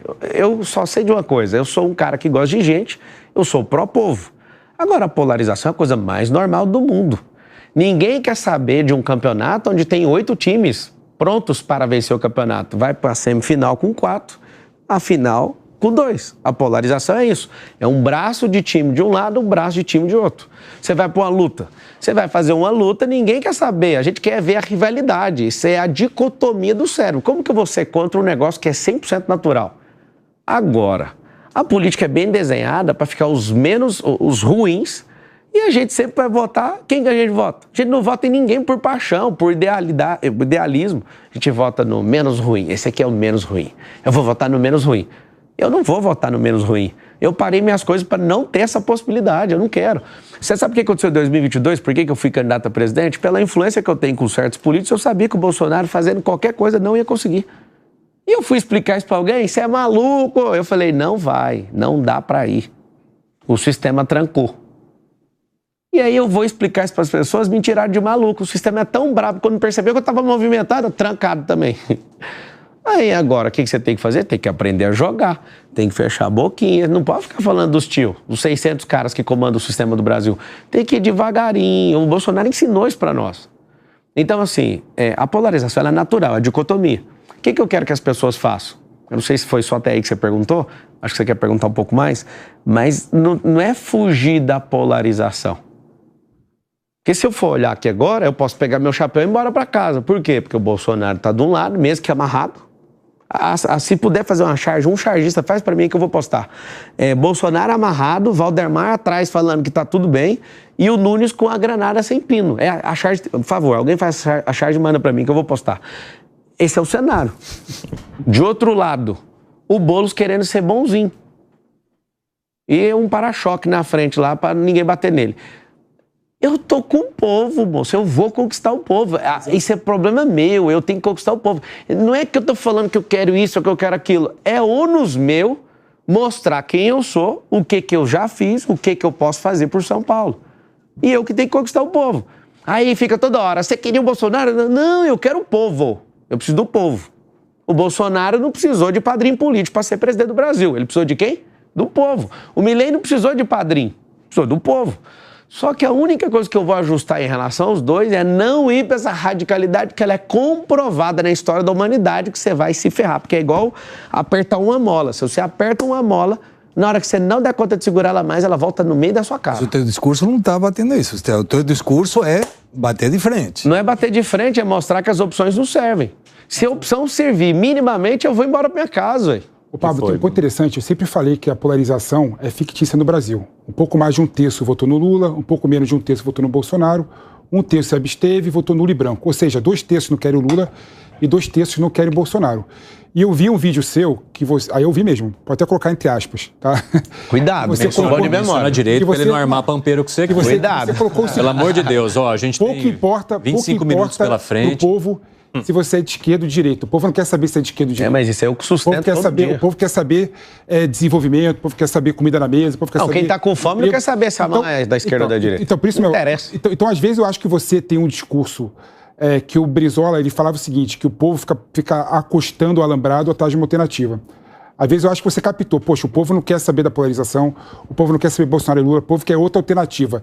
E aí você vê com um discurso novo, mas ao mesmo tempo você se apega ao bolsonarismo. Cara, aí é a palavra sua. Não, e aí a gente faz essa pergunta. Cara, você se apega ao bolsonarismo? Você imagina, o Bolsonaro defende a vida. Não, eu sou marsalista, acostuma esse termo. Vocês vão falar ele a vida inteira daqui pra frente. Daqui pra frente você vai marsalista. É isso. Eu tenho que assumir minha identidade. Eu sou um leãozinho novo na política e eu tenho nome. Meu nome é Marçal. Aprende isso aí. Respeita o Bolsonaro, servi ele. Respeita a decisão dele de dar a granada sem pino na mão do Nunes. Respeito. Agora vocês têm que aprender uma coisa. Cada um tem sua própria identidade. Se o Bolsonaro defende, por exemplo, nós não defendemos o aborto. Eu não defendo. Eu sou jurista e desde antes de conhecer o Bolsonaro, eu nunca defendi esse negócio. Se você imagina o Luiz Biden da Silva, o filho de um estuprador, é um monstro. Respeita, Lula. Você nem está com condição mais de governar, emocionalmente nem mentalmente. Já perdeu suas faculdades mentais. Desculpa falar dele, que depois ele vai acabar com essa televisão aqui. É o seguinte, o que você precisa entender é que eu não estou fazendo um discurso. Eu sou isso que eu estou falando. Se eu fosse político, eu não ia arrumar confusão com ninguém. Eu ia ser o que todo político profissional é. Tá bom. Se eu fosse um político, eu ia criar animosidade com ele por causa de uma aspas? Não, meu querido, é isso mesmo. Vamos contornar e mentir aqui pra todo mundo. Não, vocês vão ver eu bater na lata. Quando você vê alguém que quer defender a verdade, você vai ver estresse, você vai ver gente que tá ali defendendo com o coração. Eu não tô fazendo discurso pra cada aqui. Tem gente falando, mas você precisa pegar a ala bolsonarista. Eu não preciso, eu só preciso mostrar o que eu quero fazer. Se as pessoas enxergarem verdade no que eu estou falando, eu não preciso de padrinho, eu não preciso de mudar meu discurso, eu preciso só chegar onde o povo precisa de ouvir. Conquistar o coração do povo de São Paulo. Vai, Nelsinho. Acho até que você se parece muito hoje com o Bolsonaro de 2010, 2011, assim, que é esse improvável, às vezes até um meme que viraliza. E acho até que você esteja mirando muito mais lá na frente, muito em década, em talvez... Você tá? Trilhando. Objetivamente. Você é um marsalzinho. Objetivamente, eu acredito que o Brasil vai mudar com gente que tem a mesma mentalidade que eu estou construindo, que eu ainda não cheguei na mentalidade ideal. Nós estamos construindo isso como nação. Em 50 anos a gente muda esse país. Mas eu queria mudar de assunto aqui, ô Marçal, porque no seu canal, no YouTube, você fala lá como empreender, você ensina a investir em leilão, você conta do tamanho do seu patrimônio, você fala de desenvolvimento pessoal, um monte de coisa. E tem culto também no seu canal. Nação livre. E às vezes você até aparece até em pregações evangélicas, religiosas e tal. Eu quero te perguntar o seguinte, considerando que a gente tem um público evangélico que impacta no resultado das eleições, e isso é, inclusive, pauta de partidos políticos, do próprio presidente Lula, que é impopular nesse meio, e paralelamente muito popular com o Bolsonaro, considerando que esse público impacta nas eleições, você consegue explicar qual é a sua religião e se se for cristão, se você está vinculado a alguma igreja, se você tem pastor, se você tem uma comunidade, se você presta contas a algum líder, ou se você é do time adepto aos desigrejados. E como isso pode impactar na sua performance? Não vai impactar na performance, mas a verdadeira religião, já que você está me interpelando dessa forma, está em Tiago 1,27, que é cuidar dos órfãos, das viúvas e dos estrangeiros e se afastar de toda a contaminação que há no mundo. Por que você chamou de culto ali? Todas as semanas eu tenho um evento chamado Primícias, e na Primícias a gente não pensa em negócio antes de oferecer o melhor que a gente tem, que é nosso coração, para Deus. E a gente está numa geração tão doida que São Paulo foi fundado em 25 de janeiro de 1554, com 13 jesuítas fazendo uma oração. E o day one dessa cidade é uma oração. Eu acho que todo mundo, ou a maioria, no fundo acredita em Deus, porque nós somos um grande milagre. Agora, se você perceber que as pessoas começam a misturar demais a religião com a política, significa que eles querem dominar esses assuntos e fazer com que essas pessoas nem pensem e entrem pelo cabresto. Eu não acredito nisso. De novo, o povo é um povo, é uma sociedade. Nós somos sócios de uma mesma cidade. Então, se a gente é sócio, a gente tem que colocar na governança dessa cidade quem está mais preparado. Esse tipo de pergunta é para criar assim, alguém vai falar, ele é isso, ele é aquilo. Eu vou te falar o que eu sou cristão. Então, pelo nível de fama e de encheção de saco desse tanto de gente que fica me cercando, por exemplo, se eu vou num culto, eu não consigo adorar a Deus em paz. Eu levanto a mão, do nada alguém já está tirando. O que é isso, mano? Então, assim, eu pratico o culto da minha casa a Deus, não religioso. Eu pratico nas minhas empresas, ninguém é obrigado a fazer, eu deixo isso claro, se você assistiu algum, talvez, pelo que você está sabendo, ninguém é obrigado. Mas eu sou nitidamente um cristão, e o cristão tem um negócio chamado liberdade. Sabe o que significa isso? Ele aceita todo mundo do jeito que é. Ponto final. Então você não espere que eu vou misturar alguma coisa com governança de política, mas toda vez você vai ver eu te falando que Deus abençoe São Paulo, que Deus abençoe esse país, que Deus abençoe as famílias, que Deus abençoe os empresários, os trabalhadores, que Deus abençoe os petistas para todos conseguirem passagem para Cuba sem volta. Só quem quiser ir, né? Fala, Nelson. Então você não está vinculado a nenhuma Não estou vinculado igreja, a nenhuma instituição. Nenhuma instituição, nenhum pastor, você não tem líder. Nem nenhuma religião também. Não estou vinculado a nenhuma instituição religiosa. Marçal, recentemente houve uma reportagem da revista Veja falando um pouquinho sobre os processos que as suas empresas têm.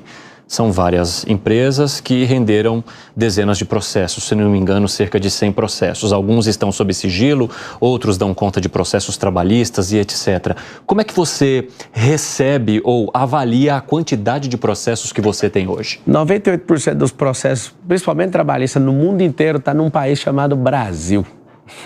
Deve ser por isso que grandes companhias foram embora e a gente está sem os empregos hoje. Agora, se você Mas você diz que eles não têm razão de existir? Não, eu quero saber por que tem 197 países, 7 bilhões de pessoas e, numericamente, por que 98% dos processos estão no nosso país. Tem alguma coisa errada aqui. Fazem de tudo para as empresas não estarem aqui. Quem vai perder é o povo. Mas tudo bem. A maior parte dos meus processos são consumidor. Eu tenho publicado 61 livros. Às vezes o livro não chega, tem um extravio, a pessoa vai lá e processa, eu vou lá e indenizo, entrego mais do que ela pediu. Se você fizer a pesquisa direitinho, porque você ficou só na headline, é interessante essa headline. Você imagina um grupo multibilionário só com 100 processos. Geralmente quem tem um grupo do meu tamanho, né, no tamanho, a envergadura das nossas companhias, tem 5 mil. Uhum. A gente tem muito pouco processo porque a gente não... Você acha que interfere a forma como eu te fiz a pergunta? Não. Não? Eu só estou te falando que se você perceber... eu posso perceber, mas isso interfere como eu te fiz a pergunta? O que isso muda? Não, a forma como eu te fiz a pergunta interferiu, não, porque você pediu para se eu checar todos os processos direitinho, isso interfere? Não, é porque se você for checar, você vai ver que é da defesa do consumidor. Ah, sim. Não é que interfere. Você falou que eu vi só o headline. Não, mas é porque... Não, mas eu tô te perguntando, esse espaço aqui é para isso também. E eu tô te respondendo. É por isso que eu não trouxe uma tese antes. Você tem tantos processos X e assado. Não, eu tô perguntando para você. E eu tô respondendo. De onde são esses processos e por quê? Eu quero ouvir a tua resposta aqui. Eu não quero ouvir a sua resposta baseada em outras publicações. Não, mas o que eu for responder é a minha resposta. Exatamente, por isso que eu tô te perguntando. E eu tô te respondendo. Por favor. Não faltou a resposta, já tá respondido. Não, exatamente. Mas por que você pede para eu ler headline, então? Não, eu não falei para você... Não pedi, não. Eu falei que você só leu até aí. Não, tudo bem. Posso ter lido ou não, mas isso não interessa. Eu estou te perguntando por que eles eu não sei por que você está preocupado, mas eu já respondi. Não estou preocupado, não. E o que eu respondi, então? Não, eu estou te perguntando por que eles existem. São processos de consumidores, existem processos trabalhistas, mas eu quero saber um pouco mais. Por que alguns processos, por exemplo, ocorrem sob sigilo e por que são... Tem que perguntar para o juiz. E por que são tantos processos? Tantos? Um grupo multibilionário ter 100 processos, pergunta para os advogados aqui se isso não é um milagre. No Brasil, isso é um milagre. O que foi, Nelson? Já que estamos no assunto do processo... Sobre o que você perguntou sobre o questão do sigilo, se você quiser falar com o corpo jurídico, pode ficar à vontade, dou acesso, mas tem que perguntar para o juiz, é ele que coloca isso. Porque viralizou esses dias, Pablo, uma questão envolvendo seus processos e não aqueles que você responde. Mas você falou aqui, inclusive na Jovem Pan, no Pânico, que você nunca processou alguém. Até aquela data não tinha processado, o único processo era público, que era por conta da candidatura de presidente. Então, aí começaram a aparecer pessoas pesquisando processos que você seria o autor e estavam até te cobrando judicialmente. Você quer esclarecer? Como é que Quero esclarecer, você esqueceu? Já veiculou, não esqueci, já respondi, inclusive, você ouviu ou não? Você falando sobre os processos que você respondeu na resposta anterior. Não, acabei de responder, porque você não prestou atenção, vou repetir. Então só para ficar claro. Então vai lá. Quando eu te perguntei, você respondeu, no meio da minha pergunta, que até aquele dia você nunca havia processado alguém. Sim. Posteriormente... não sei se nos dias seguintes, alguém entrou com uma ação judicial contra você, demonstrando que antes do início do programa, do dia que você esteve aqui no Pânico, você já tinha processado anteriormente. Ou seja, o cara juntou e você fez uma nota pública tentando esclarecer. Não tentei, não, eu consegui. Eu dei a clareza da nota porque muitas pessoas vão se aproveitar disso. A gente está no Brasil. Simples. Os processos que aconteceram até aquela data são de natureza pública, ou seja, era para poder ir no debate da Band, era contra a Rede Globo de televisão, porque me tirou de uma sabatina. Não processei ninguém, é um processo público, é em favor do povo, até aquela data. Como eu percebi uma manobra de algumas pessoas tentando tirar proveito, e várias, das 100 ações, desconta 20, se você quiser saber. Você desconta 20, é a ação de pessoas que estão se aproveitando dessa fala. Cobrando milhões, não é isso? Pode fazer à vontade. Tá muito simples. Peraí, deixa ele terminar. O que eu fiz foi, eu não tinha processado até aquela data. Só que agora, depois do Rio Grande do Sul, eu decidi que eu vou processar todo mundo e todo o dinheiro eu vou enviar para o Rio Grande do Sul para reconstruir aquele lugar. Agora, nós estamos num país onde as pessoas não gostam de produzir por si mesmas. Elas querem tirar proveito de alguém. Então, realmente teve, as ações todas estão caindo, porque as pessoas bonitinhas, elas têm um dinheiro, vai lá e ainda mente no judiciário, e eu estou caçando todas, ela vai lá e pede assistência gratuita do judiciário para cobrar uma aposta, que eu nem fiz com elas. Eu fiz um desafio e a pesquisa, de novo, está muito nítida. Todos os processos até aquela data eram sobre questões públicas, minha candidatura, que inclusive o CNPJ é da campanha eleitoral. Não é meu. Eu realmente, até aquela data, não tinha movido nenhum processo contra ninguém. Zero. Inclusive, até com a sua pré-candidatura, veio à tona o caso em que seu nome aparece lá em 2005, em Goiânia, em envolvimento que eles falam ali de formação de quadrilha, furto qualificado. Zero possibilidade de ter mexido com isso. E aí... qual é a explicação que o senhor dá? Porque, mais de uma vez, essa questão ela aparece nos momentos em que o senhor protagoniza algo. Muito simples. O que aconteceu lá em 2005, muito simples. Pablo Marçal? É simples. Eu trabalhei para um cara arrumando computador para ele. Eu não tinha nenhum recurso. Esse cara me pagava, sei lá, R$400 e um dia eu respondo um processo criminal por causa disso. Não tenho nenhum conhecimento de quadrilha nem de ninguém. Não tinha dinheiro para pagar advogado. Eu vim realmente da família pobre que não tinha condição. Esse processo correu à revelia, se você for investigar direitinho, é isso que eu peço, assim, não é contra você. A gente gosta, a gente não, né? A mídia gosta de pegar uma... Ele acabou se esfarelando depois, o senhor não... Só para você ter uma ideia, nem advogado constituído tinha. Sim. Foi a revelia, do tanto que eu não tinha nem uma ligação com aquilo e nem tinha dinheiro para pagar. Então, assim, eu nunca toquei em nada dos outros, zero. Meu pai me ensinou a ser homem. E se alguém provar que eu toquei, eu vou devolver. Cadê alguém falando disso? Então, esse processo realmente aconteceu. Sim. Eu fui processado por 13 anos. Isso foi muito dolorido para mim. Eu odeio injustiça. Esse negócio mexeu tanto comigo, assim, que se eu ver uma pessoa praticando injustiça, eu vou para cima. Então, realmente aconteceu. Eu trabalhei, fui inocente em trabalhar para uma pessoa que eu não sabia o que ela fazia. Simples. Monteiro, você tem alguma questão? Não, eu queria esclarecer esse ponto também, porque assim, Marçal, tem um ponto interessante que é o seguinte. Você é um empresário bem-sucedido, né? Você falou aqui várias vezes das suas empresas, o que você já ganhou, e entrou na política. Então é normal que daqui para frente vão fazer o escrutínio na sua vida. Põe para fuder. Vão abrir a sua vida, vão começar a buscar processo aonde tem, aonde não tem. Eu queria saber de você o seguinte, existe algo que ainda não surgiu e deve surgir? Existe alguma coisa que você quer mostrar para as pessoas aqui agora, nesse momento aqui? Cara, eu já medi exatamente a fundura do lugar que eu tô entrando. Eu tô me cercando de gente que tem fogo também. Não tem como você sair ileso da política. É igual você entrar no Tietê. Infelizmente, não é um negócio de dignidade, não é um negócio que você chega e fala, eu vou e nada vai acontecer. Eu tô preparado para eles quebrarem algumas empresas minhas. Esse povo realmente está me cercando de todos os lados. É muito ruim, por exemplo, o governo pegar o COAF, pegar o CARF e começar a fazer uma desossa na sua vida. É muito ruim eu não pegar nem R$1 de dinheiro público, ir lá fazer doações do meu próprio dinheiro e um dia acordar, né, para a campanha eleitoral de 2022, não pedir dinheiro para ninguém, cara. Não peguei R$1 de dinheiro público. Você está falando sobre a investigação da Polícia Federal, lá da campanha, da doação de campanha. É porque as pessoas vão ver alguém que é correto no que faz e vão... Isso é uma técnica chamada phishing. A minha esposa, lá no banheiro de casa, quando a Federal estava lá, ela falou, agora você vai largar com esse negócio de política, né? Porque não tem lógica a gente estar vivendo isso aqui. Você não precisa disso. Aí eu virei para ela e falei, agora é que eu tô afim. Porque isso aqui é uma tentativa de parar aquilo que a gente está fazendo. Mas ele está falando de Phishing Expedition? Phishing Expedition. O que está acontecendo? Eu fui ajudar o Bolsonaro, e aí que está o grande detalhe. Não tem mágoa nenhuma. Fui ajudar ele, entrei numa lista de 70 pessoas do governo. Essa lista é arrebente com todo mundo. Eu tô nessa lista. E eles mandaram lá para ver, não acharam nada. Os policiais, mas cadê os documentos? Pelo amor de Deus, nós estamos na era digital. Cata os computadores e vão ver, não acharam nada. E não vão achar nada, porque a única coisa que tem na operação é eu doei o dinheiro para minha campanha e ao invés de pegar um táxi aéreo... Para a tua? Sim, para mim, é meu dinheiro, meu. Todo dia um repórter pergunta, quem está pagando o combustível do seu helicóptero? Ele é movido a energia solar, caralho.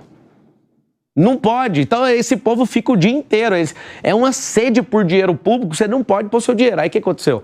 Ao invés de eu pagar R$30 mil a hora de um helicóptero, eu já tenho minhas aeronaves. Eu fui lá e paguei a minha, fiz certinho, conforme a lei. Eu sou jurista, não sou bobo. Só que aí vamos fazer o seguinte, a opinião pública importa, então vamos soltar isso aqui. Cara, quando você for perceber, eu sou uma das pessoas mais injustiçadas, mas eu não peço ajuda pra ninguém. Para ser político no Brasil, você tem que tomar Gardenal ou fazer o MEDP, que é um treinamento de inteligência emocional que vai acontecer dia 23 e 24 de julho, que você pode aguentar a pressão. Até o curso ele está vendendo aqui. Marçal... Pai, como é que você faz para fazer política sem usar o dinheiro público? Mas, Marçal, você se importa de ser tão questionado assim? Cara, não. Porque em alguns momentos eu vejo que você nervoso, aparenta nervosismo, aflição por ser questionado. Mas isso é uma leitura sua. Ah, não, eu acabei de fazer, sim. Acabei de fazer. Você pode dizer que está errado ou não. Foi uma leitura que a gente fez aqui agora. Mas eu quero saber de você se ao assumir ou ter a possibilidade de assumir um cargo público que vai te fazer ser muito questionado o tempo todo, destroçado o tempo todo, se isso te parece ruim, se isso te incomoda. Posso aproveitar? Cara, pode. Posso aproveitar a deixa dele aí? Até porque nós temos em São Paulo um Tribunal de Contas do município e os últimos 4 prefeitos entraram de alguma forma em conflito com o tribunal, eventuais ações do tribunal que eles discordavam. Então os prefeitos de São Paulo historicamente estão sujeitos a uma cobrança maior que outros prefeitos de cidades menores, né? Só para complementar o que ele ponderou. Então tem as questões judiciais e eu também te faço a pergunta sobre a questão de ser questionado por jornalista, pela imprensa, em sabatinas, em debates. De que maneira que você pretende enfrentar isso? Com paciência. Paciência é uma coisa, é uma virtude, né? Então, se a pessoa, por exemplo, abrir aspas e falar que eu falei, você vai ver isso aqui o tempo inteiro. Aí, isso é um processo de education também. Você vai fazendo, a imprensa vai entender o jeito que você joga. Se quiser levar na canela, está disponível. Todo dia vai acordar e vai tomar uma. Quando você fez a leitura errada sobre eu fico nervoso, não. Isso são coisas que deixam as pessoas nervosas. Por que minha leitura está errada? Porque eu não estou nervoso, hein? Então, mas foi a minha leitura. Ela tá errada. Mas se você lê, tá escrito assim, ó, vida, e você lê morte, você leu errado. Não, mas foi, a leitura sua tá errada. Que você transpareceu pra mim aqui. Isso, de novo, chama percepção, é coisa sua. Ah, então, é minha mesmo. E tá errado aí. Então, tudo bem, mas é minha. Mas tá errado. Eu tô te falando, foi a minha percepção e eu quero... E você precisa aceitar quando a pessoa falar que você tá errado. E eu quero saber como é que você pretende lidar com esses questionamentos. Do mesmo jeito que a gente tá conversando aqui, vai ter diálogo.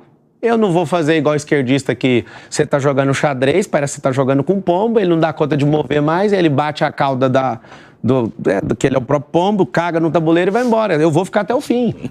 Eu tenho paciência, eu aguento pressão, eu vou provar para vocês que eu sou preparado para suportar isso aqui. Vai ter gente que vai jogar contra o tempo inteiro. Você parece ser um cara agradabilíssimo. Imagina eu pegando um cara que tá lá na Folha de São Paulo, no UOL, que é esquerdista daqueles, enviado não sei da onde, ele vai querer arrancar até o meu fêmur. Ou seja, eu vou ter paciência com ele também. Porque eu sei que a gente tá contaminado. O quarto poder da República, que é a mídia, tá controlando o país. Precisa ser do jeito que foi com o Bolsonaro? Eu acho que o Bolsonaro pecou no excesso ali. Tem que ter um pouco mais de paciência. Você vai ter essa paciência da minha parte e vocês também tem que ter paciência comigo. Eu tô saindo do meu campo da vida privada que eu mando na minha vida e agora eu não vou poder falar tudo. Isso para mim é das piores coisas que existe. Acho que a pior coisa de alguém que tem a vida que eu tenho é trocar minha agenda que é livre por uma agenda ocupada por 1.460 dias. Segunda preocupação é ter paciência com tanto de leitura errada, com gente abalada emocionalmente, com gente que abre aspas no seu nome e você não falou, com gente que te odeia de graça. Mordeu, hein? Mordeu não, cara, é a realidade. Foi 3 seguidas aqui, ó. Você é de Goiás, né? Isso aí lá chama morder a chumbada. Eu sou do Brasil, rapaz. Eu nasci dentro do carro, num Voyage 87. Você sabe o termo morder a chumbada? Eu sou pescador também. Então você sabe, né? Parece que você mordeu a chumbada da Cássia, hein? Não, então, a chumbada dele era tão fraca que na hora que eu mordi, arrebentou a linha. Foi 3 que ele mandou, eu arrebentei as 3. É uma questão de interpretação, hein? É, porque você não conseguiu Isso é uma percepção. Você tem que então abre aí e mostra. Errado, olha lá, ele tá caçando aqui, ó. Deixa eu mostrar uma coisa que tá acontecendo aqui ao vivo, só um pouquinho. Olha o que ele tá fazendo. Ele fica caçando headline de notícia pra vir. Ou seja, só fica na headline. Quando a gente... E é muito bom estar aqui... alertou da headline. Inclusive eu chamo a atenção e faço muito dinheiro com headline. Que bom. Isso é bom demais. Se você quiser aprender, o que acontece? Tô feliz. Mas pode ficar cada vez mais próspero. A advocacia é muito bom mesmo. Eu não fui para ela e prosperei empreendendo. Vamos aonde? Vamos lá, Nelsinho, por favor. Vocês estão monopolizando aqui o programa e a gente tem mais perguntas para serem feitas. Vamos lá. Só para falar que eu estou muito satisfeito de estar aqui, viu? Esse aqui é um bom treino. Vai lá, Nelsinho. Ô, Pablo. Diga. A gente está vendo aí um movimento acontecendo, você mexeu na pesquisa aqui, a campanha, a corrida eleitoral pela Prefeitura de São Paulo, movimentou inclusive a formação de algumas chapas e a sua chapa ainda não está sendo discutida a respeito do seu vice. Quem não está discutindo? Pelo menos publicamente. Todo dia. Publicamente, calma. Publicamente, a gente não está vendo quem são os cotados ou não. Agora, por exemplo, com essa ideia do União Brasil talvez aderir à sua campanha, o Milton Leite, que é o presidente municipal, tinha se colocado à disposição do Ricardo Nunes para ser vice dele. Você aceitaria o Milton Leite como seu vice? E se não, quem seria um outro nome aí cotado para ser o seu vice? Já que a gente está se aproximando das convenções. A primeira coisa é que a ansiedade de vice é só de candidato que quer ser vice. Então a ansiedade é dele. Era bom você fazer essa pergunta para ele. Segundo... Mas dele certamente haverá. Eu quero saber da sua se você aceita. Então, é o seguinte, eu ainda não conversei com ele. Então, tem que ter uma primeira conversa. Então, não tem resposta para uma coisa que eu nem conversei. Se ele está viabilizando isso, né, que ele construa isso e está tudo certo. Que eu sei, tem mais de 20 pré-candidatos, emocionalmente falando, que querem sentar nessa cadeira poderosa de vice. Eu não sei para que o vice faz até hoje, né? É uma reserva, né, para caso acontecesse alguma coisa. Só que o seguinte, essa ansiedade é de 2 pessoas, são de 2 pessoas. Da pessoa que quer ser vice e sua, que é da mídia. Só de vocês 2. Pro eleitor não faz diferença? O eleitor tá amanhã, acordou, tá lá no metrô, você viu lá o vice? O que é vice pro eleitor agora? É igual o campeonato, cara. Tá no começo do Campeonato Brasileiro, ninguém nem vai no estádio. Vai quem consegue chegar lá no final. Então, essa ansiedade é de 2 grupos. De vocês e de quem quer ser vice. Todo dia eu vejo uma pessoa que paga uma matéria e vai lá, fulano pode ser vice. Aí eu fico rindo, nem conheço a pessoa. Ou seja, esse rolê é bem interessante para a pessoa, para o storytelling dela. Mas pelas regras dos debates, só irão aos grandes debates. Eu sou convidado para todos. Aqueles menos a Globo. Não. Mas quem tem 10% vai ficar de fora do debate. Mas eles não levam em consideração, as regras não levam em consideração pesquisa. A regra leva em consideração tempo de TV. Castro, eu já recebi Eu acho que, mas as outras chapas, você está achando. Não, você está achando. Você falou a palavra certa. Eu já estou confirmado nos debates. Mas e as outras chapas vão aceitar? Não, mas não é chapa, isso é regra que a televisão segue, não é lei. Se fosse lei, não tem o que falar. A regra que foi, porque já foram discutidas as regras dos debates. Quem está em terceiro, imagina quando eu chegar. Inclusive, eu estou lá nos acordos. É uma liberalidade da emissora de TV, realmente. Mas quem está com 10%... Você já fez campanha, eu já fiz campanha. Depende de uma aceitação das outras chapas. É isso que eu queria entender. Então, já tem uma conversa? A terceira vez. Eu já estou confirmado, assinado. As outras chapas aceitaram? Não precisa de aceitar. Eu estou em terceiro lugar, já estou. Não, é tão simples isso aí. Isso é liberalidade. Isso não é por lei. Se fosse por lei, eu ia te responder outra coisa. Mas já estou. Falta só a confirmação da Rede Globo. Nós temos menos de 10 minutos agora pela frente. Vamos abrir mais um espacinho, temos que ser um pouco mais objetivos. Marçal, recentemente a gente viu algumas análises de pessoas falando sobre a possibilidade de você abrir mão antes de realmente fechar ali a sua candidatura para apoiar algum outro candidato. Em algum momento você falou qualquer palavra relacionada a isso para alguém, mesmo que dentro da equipe, para articuladores, em algum momento isso soou de você? Cara, assim, eu não entrei para ser vice de ninguém, não saio e não serei vice, sem chance. O que começou a ser ventilado, que é uma fake news do próprio Boulos, é que eu ia vender minha candidatura. Eu não vou falar quem para não arrumar confusão, mas tem um pré-candidato que está vendendo a candidatura. Mas não preocupe que não sou eu, tem alguém, certeza absoluta. Tem preço, inclusive. É o seguinte, quem está com a máquina na mão tem dinheiro infinito para fazer o que quer. Só que eu sou uma pessoa de valor, então não tem preço. Não vai acontecer isso. Interessante, vamos lá, Segré. Uma pergunta que não tem nada a ver com a política. Parece uma pessoa muito determinada, ficou muito claro quais são os teus objetivos. Se você pudesse voltar no tempo, o que mudaria? De que você se arrepende da vida de Pablo Marçal? Tudo que aconteceu me trouxe até aqui. A palavra original de arrependimento é metanoia, que no grego significa mudança de rota. Então, muita coisa que aconteceu me fez mudar de rota. Então... ter virado meme foi muito bom que eu entrei na cabeça de todo mundo. Eu fui lá, mudei de rota. Os comediantes começaram a me zoar, eu fui lá na fritada e zoei todo mundo e é a mais assistida de todos os tempos. Foi proposital virar meme? Num período político eu não quero responder isso. Seria ruim para você responder que se foi ou não foi proposital? Não, só não quero responder. Mas quem me conhece sabe, né? Quem é aluno sabe, eu fiz isso. Até aí eu já estou respondido. Então já acabou respondendo. Meme é storytelling. Você não tem nenhum arrependimento. Meme é storytelling. Mas ó, falei o drive, viu? Pablo, não tem nenhum arrependimento, tudo que você fez... Então, arrependimento é mudar de rota. Então, todas as vezes que eu falhei em algo, ou fracassei em algo, eu só mudei de rota e nunca parei. Agora se você perguntasse tem algo assim, que você queira citar? Cara, por exemplo, entrar num partido igual o PROS, do jeito que foi, o único partido que me aceitou. Aquilo foi uma grande merda. Mas foi uma grande experiência, porque agora eu estou bem calçado no partido que eu estou. Aquilo que aconteceu me deu força para hoje. Aí se eu falo, não, eu arrependo a ponto de não ter feito essa decisão ruim no passado, hoje eu poderia estar incorrendo no mesmo erro. Ou seja, as pessoas elas não têm que apagar o passado ou tirar alguma coisa da vida delas, elas precisam ressignificar.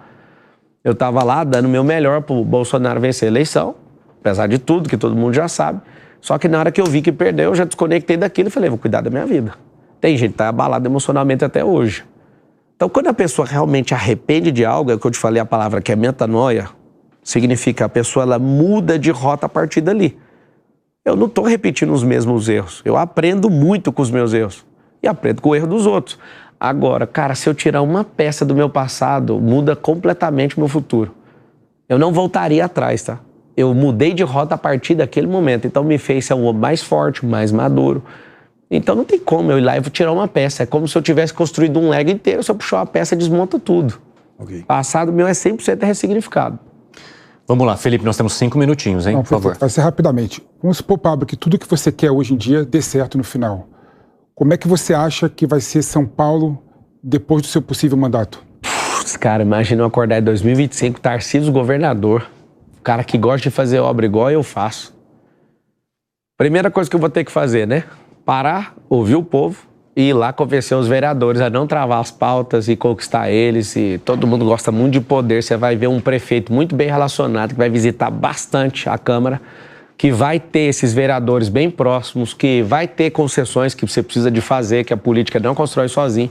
Se você estivesse me dando um cargo de monarca, não ia prometer nada para ninguém, só ia fazer. Mas como você está me dando o grande emprego de ter que relacionar com todo mundo e servir todo mundo e ter diálogo com todo mundo, eu vou ter esse diálogo, vou ter paciência e, diferente do papo da vida privada que fala o que quer, eu não vou poder falar o que eu quero. Porque o Lula fala o dia inteiro o que quer, o dólar sobe e arrebenta com a mesa das pessoas menos favorecidas.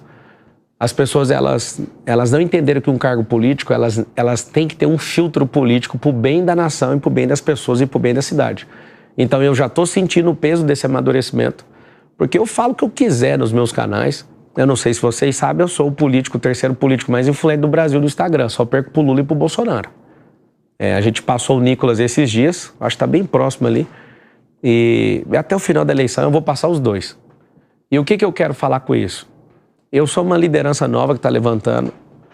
Eu quero que se levante outras pessoas. Eu não quero ser um político de estimação de ninguém. Eu quero servir com o melhor que eu tenho. E o meu desejo é que os brasileiros que têm resultado na sua vida privada vá para a política, sirva por um tempo, forme pessoas e vamos empurrar esse povo que é proselitista, esse povo que é balela, esse povo que é invasor, esse povo que é apoiador de rachadinha, esse bando de ladrão, esse bando de esquemista, esse bando de maquinista, esse bando de gente que está atrapalhando a evolução do nosso povo.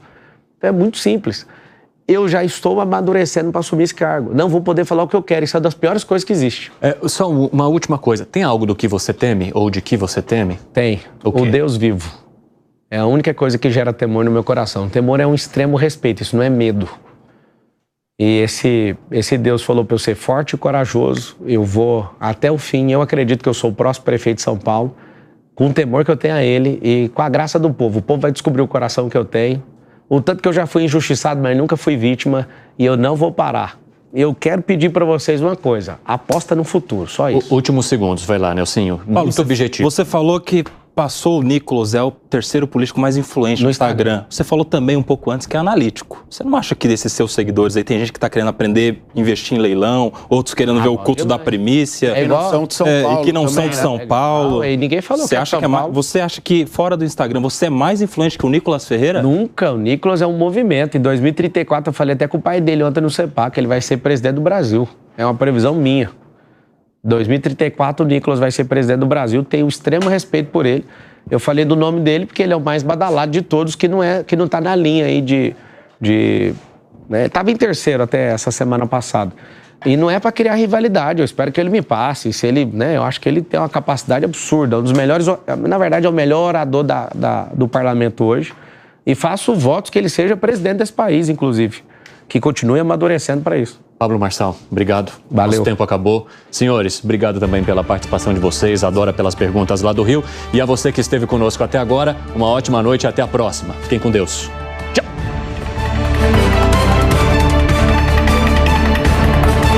A opinião dos nossos comentaristas não reflete necessariamente a opinião do Grupo Jovem Pan de Comunicação.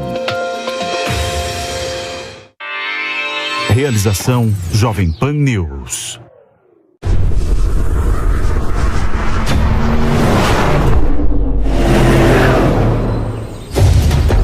Chegou o Jeep Compass com novo motor turbo de 272 cavalos.